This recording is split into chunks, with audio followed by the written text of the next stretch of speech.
In fact, this life, there are two type of people in this world. The ones who want to make everything everywhere good for everybody, and the ones who they call sycophants. Now I will attach a video to this thing. It's a long video, but just watch and listen. Edo State governor go UK, Glasgow, just go do nonsense. Now this man, they analyze the nonsense wey they do. The sycophants wey come just because they want chop for the government. They talk another thing just because they want to please their paymasters. Yeah, I understand. We understand. It will not end, but just listen to this video. Just more than listen. Just see what they happen for our country. And that's all. When Montgomery said he was going to get investors, I wondered who was the nature of investors. Are they private investors or are they established organizations who are investing in developing countries? Because I know, I have looked at the outlook of Edo State government. I dare say Edo State government does not have the capacity to woo investor Sabinus, let alone any responsible person who has the requisite finance to engage in such an investment. So when I heard that he was going abroad for Investor Summit 20th and 22nd, I was very curious to know what exactly is happening. They said it was in Scotland. I monitored it closely. On the first day, 20th of September, nothing happened. No investment summit took place. They only took pictures in the train station when they gathered, they arrived, and when they both fronted that. Then the next day was Sunday. Then on Monday, with all manner of curiosity, what we saw was a video released by Mondo Pablo on his official Facebook page, where they was doing instead of him to be selling, proposing, when you are discussing with investors, what we saw was a man who was campaigning and talking about how he could gather 2.5 million votes for Tinubu. That was the central core of his message. And after I finished that, there was no pictures of any investor. There was no white man, no Chinese, no albino, nothing of that nature. He gathered the APC stakeholders and charlatans and flew in a private jet, and they spent over 2 weeks in the US, in Europe. When they came and they brought those pictures, and later they now announced there was no engagement on official side. They now announced that $250 million have been secured, and it was one Euro CCI. And people began to wonder, where is the man? Where is the picture? So people started inquiring into the facts. Let me give you a breakdown. First of all, they said it was one man they called Kisley. I don't add Kisley, one Kisley on Baswan. We began to investigate the company in question, because even if this company wants to come to Edo State to invest in maybe my village, the first thing they will do is to check this company's history. What is this company doing? Where has it worked? Where has it improved life? What is the nature of their business and their political culture? We discovered that this company has a website. The website, they went there to send mail to the company to at least to get information. The email bounced. They collected the phone number on the website. A $250 million company. They collected the phone number. It was one Yoruba woman who could not even speak English that was there. When the people brought this information to the public domain, they discovered that the website, in less than 2 days, the website had crashed. They quickly went to crash the website. The man in question, who says the executive director, the man does not have official, you know what I mean, for you to be controlling billions of dollars.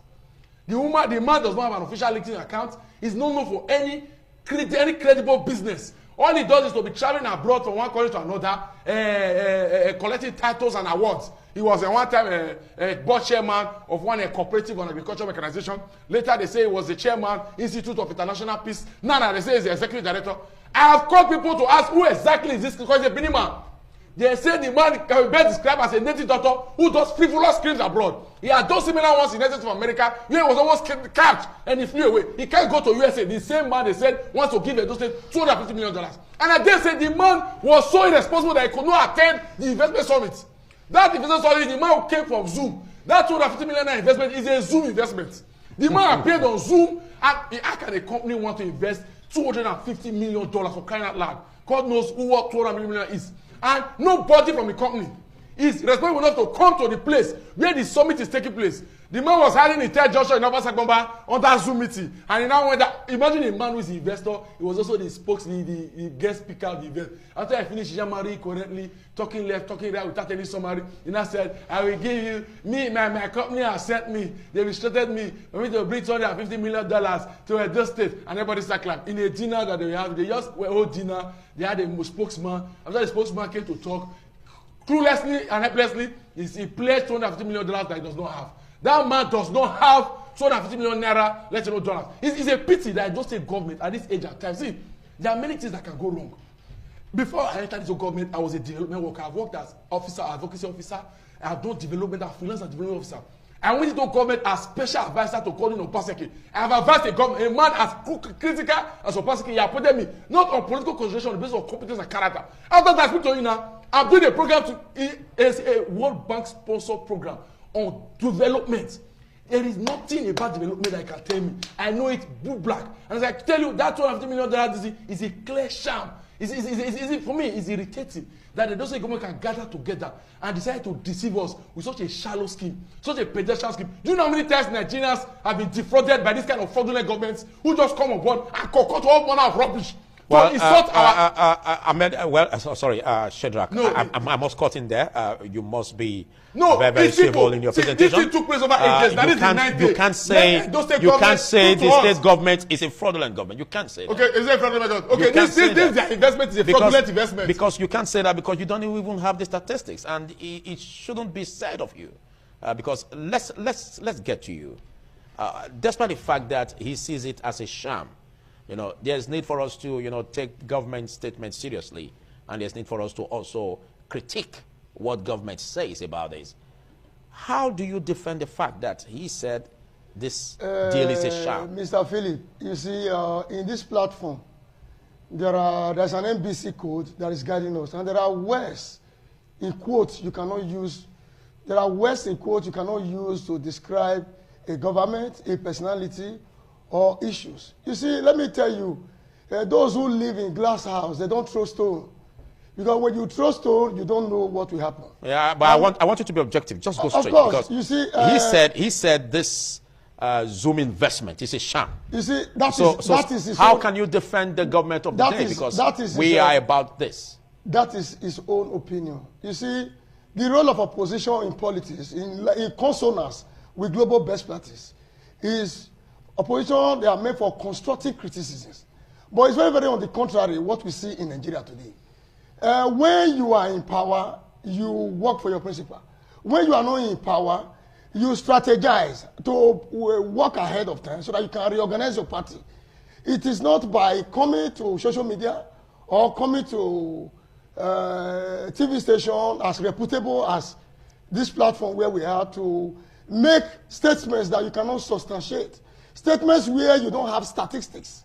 Statements that are frivolous. It's an aberration, it's uncalled for a personality of my colleague and my brother and my co-discussant here to make such statement that Edo State government is a frivolous government, is a Zoom investment or whatever. It's a by and large. You are even rubbing it in the more. Because I expect you to talk about, defend the state government on that investment. How tangible is that investment? Because he made some critical analysis which demands some scrutiny. And I was expecting you to talk about the fact that the investment is tangible and produce some evidence. See, let me tell you, Mr. Philip, you see, by the grace of God, even before signing MOU, this present administration has been able to win the minds of the electorate in terms of critical investment, in terms of human capital development, in terms of infrastructural programs and policies that are not what elephant projects, not projection that Edo will be like Johannesburg in 2030, Edo will be like Singapore in 2050, as it were. Today, you can see Edo, most of infrastructure and most of sectors that were being comatose in Edo is working again. And this investment drive, this MOU that was signed is an MOU where developmental partners, Edo State government, went abroad to woo them with about $250 million. And these dollars, according to my principal, my boss, the Commissioner for Information, in the last ESCO, he made a critical analysis about this partnership. It has to do with it. Today, if you look at Edo State, if you look at this year budget, you will see what was accruable to agriculture, This is a government that is responsible, a government that is people-centric, a government that have what it takes to take Edo into political Eldorado. All right. And by and large, I'm coming, I'm not true. You will see today, if you go to a central admin government house, Edo State government has procured mechanized agricultural implements that we are going to use in 3 central districts. But the question is about this investment I'm telling that you, he alleges as Zoom investment. Good. Yeah, because $250 million, you know, it's expected that we should see, you know, clips, we should see meetings, you know, that brought about that development. But before I come back to you,